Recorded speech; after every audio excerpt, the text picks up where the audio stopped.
ધોરણ 8ના વહાલા વિદ્યાર્થી મિત્રો, આજે આપણે આ વિડિયો લેક્ચરની અંદર તમારું જે અલંકાર પબ્લિકેશન છે, આ અલંકાર પબ્લિકેશનની સ્વાધ્યાય પોથીમાં ગણિત વિષયનો પાઠ નંબર 3 ચતુષ્કોણની સમજ એમનું સંપૂર્ણ એટલે સંપૂર્ણ સોલ્યુશન આપણે આ વિડિયો લેક્ચરમાં જોવાના છે. તો ચાલો મિત્રો શરૂઆત કરીએ સ્વાધ્યાય 3.1 થી.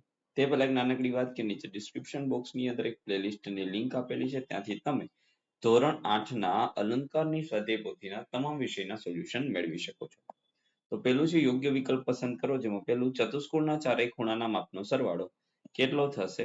36 અંશ. બીજું છે જે ચતુષ્કોણની બાજુઓ અને ખૂણાઓ સમ હોય તેવો બહુકોણ તો નિયમિત. પ્રત્યેક વિધાન સાચું બને તે રીતે ખાલી જગ્યા. ત્રિકોણના ત્રણેય ખૂણાના માપનો સરવાળો 180, ચતુષ્કોણના ખૂણાઓની સંખ્યા 7 અને ચતુષ્કોણના શિરોબિંદુઓની સંખ્યા 4 હોય છે. જ્યારે નીચેના વિધાનો સાચા છે કે ખોટા તે જણાવો. જેમાં ચતુષ્કોણના 9 ખૂણાઓ અને 9 બિંદુઓ હોય છે, એમાં આવશે ખોટું. બીજું ફક્ત રેખાખંડથી બનતા સાદા બંધ વક્રને બહુકોણ કહેવાય છે, તો સાચું. ચોથું છે આપેલા આકૃતિનો અભ્યાસ કરી નીચે મુજબ વર્ગીકરણ કરવાનું છે. સરળ વક્ર ત્રીજા નંબરનું, સરળ બંધ વક્ર ત્રીજું ચોથું, બહુકોણ બીજું પાંચમું અને બહિર્મુખ બહુકોણ તો પહેલું. આપેલ નિયમિત બહુકોણની બાજુની સંખ્યાના આધારે 3 બાજુ તો ત્રિકોણ, 4 બાજુ તો ચતુષ્કોણ, 6 બાજુ તો ષટકોણ. ખરા વિધાનો ખોટા વિધાનો. બહુકોણમાં બહિષ્કોણના માપનો સરવાળો 360 છે, તો સાચું. નિયમિત પંચકોણમાં 5 બહિષ્કોણ હોય છે, તો ખોટું. નિયમિત અષ્ટકોણના બહિષ્કોણના ખૂણાના માપનો સરવાળો 108 થાય, તો ખોટું. અંતઃકોણ એનું માપ શોધવાનું છે, આ ખૂણાનું માપ. હવે પંચકોણના ખૂણાના માપોનો સરવાળો કેટલો થશે? 540. 540 ભાગ્યા 5 કરતા જવાબ મળશે 108, એટલે કે દરેક ખૂણાઓનું માપ 108 થશે. કેટલું થશે? 108. તેથી એ ખૂણાનું માપ 108 થાય. બીજું છે બહિષ્કોણના XYZ P અને Q ના માપ શોધો.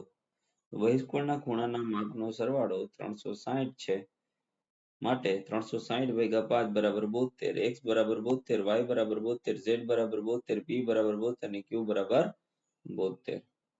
હવે છે સ્વાધ્યાય નંબર 3.2, જેમાં પણ વિકલ્પ પસંદ કરીને લખવાનું છે. જેમાં પહેલું, એક નિયમિત બહુકોણના પ્રત્યેક બહિષ્કોણનું માપ 45 હોય તો બહુકોણની બાજુઓ કેટલી થાય? તેમાં આવશે 8. બીજું છે એક નિયમિત બહુકોણની બાજુઓની સંખ્યા 9 છે, તો તેના બહિષ્કોણનું માપ કેટલું થાય? તો 40. ત્રીજું છે એક નિયમિત બહુકોણની બાજુઓની સંખ્યા 15 છે, તો તેના બહિષ્કોણનું માપ કેટલું થાય? તેમાં આવશે 24. ચોથું છે એક નિયમિત બહુકોણના પ્રત્યેક બહુકોણનું માપ 30 હોય તો બહુકોણની બાજુઓ કેટલી? તો 12. હવે x નું માપ શોધવાનું છે. અહીંયા x આપેલો છે અને અહીંયા x આપેલો છે. તો જુઓ, x વત્તા 120 વત્તા 90 વત્તા 90 બરાબર 360. x વત્તા 300 બરાબર 360. x બરાબર 360 માંથી 300 બાદ કરતા x ની કિંમત મળે 60. એવી જ રીતના x વત્તા 65 વત્તા 90 વત્તા 55 વત્તા 75 બરાબર 360. તો ત્યાં પણ આવી જ કન્ડિશન થશે. x વત્તા 285 બરાબર 360. x બરાબર 360 માઇનસ 285 એટલે જવાબ આવશે x બરાબર 75. ત્યાર પછીની વાત કરીએ બાજુઓ ધરાવતા નિયમિત બહુકોણના બહિષ્કોણનું માપ શોધવાનું છે. 6 બાજુઓ. બહિષ્કોણના માપનો સરવાળો તો 360 છે, બાજુની સંખ્યા 6 એટલે 360 ભાગ્યા 6 તો 60 જવાબ મળે. ત્યાર પછી 4 બાજુમાં તો બહિષ્કોણના માપનો સરવાળો 360 છે, બાકીની બાજુની સંખ્યા કેટલી છે? 4, એટલે 360 ભાગ્યા 4 એટલે આપણને જવાબ મળી જાય 360 ભાગ્યા 4 તો 90. 18 બાજુઓ તો બહિષ્કોણના માપનો સરવાળો 360 મળે, બાજુની સંખ્યા 18 હોય તો 360 ભાગ્યા 18 ટૂંકા જવાબ 20 મળે. ચાલો પ્રયત્ન કરીએ. એમની અંદર એક આકૃતિ આપેલી છે અને ખૂણાના નામ લખવાનું છે તો ખૂણા A B C અને D બાજુ BC બાજુ CD બાજુ AD બાજુ અને AB બાજુ સામસામેના ખૂણા લખો તો સામસામેના ખૂણા D અને B અને A અને C થશે સામસામેની બાજુઓ આ થશે AD આ થશે BC પાસપાસેના ખૂણાઓ ખૂણો A પાસે ખૂણો B અને ખૂણો D પાસપાસેની બાજુ AB અને AD પાસપાસે પરિમિતિ 2 ગુણ્યા 8 વત્તા 5 બરાબર 2 ગુણ્યા